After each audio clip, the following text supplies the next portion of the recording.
நம்முடைய தமிழ்நாட்டில் தஞ்சை மாவட்டத்தில் இருக்கக்கூடிய மிக முக்கியமான நகரங்களில் ஒன்று பட்டுக்கோட்டை.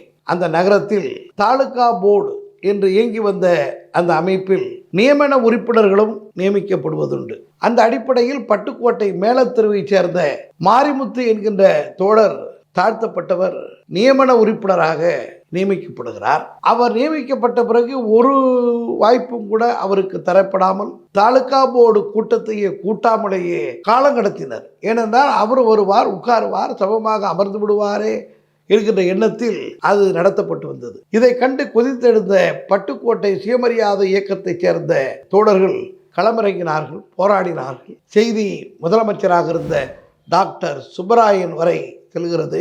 அன்றைக்கு சென்னை ராஜதானியினுடைய முதலமைச்சராக இருந்த டாக்டர் சுப்பராயன் தலையிடுகிறார். உடனடியாக இந்த குறை நீக்கப்பட வேண்டும், நியமன உறுப்பினர் மாரிமுத்து அவருக்குரிய மதிப்போடு நடத்தப்பட வேண்டும், தாலுகா போர்டு கூட்டப்பட வேண்டும் என சொல்கிறார்.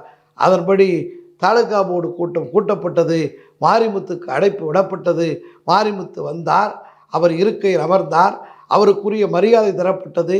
சாதி என்கின்ற அந்த மிகப்பெரிய அந்த கொடுமைக்கு முற்றுப்புள்ளி வைக்கப்பட்டது என்கின்ற செய்தி எதை காட்டுகிறது?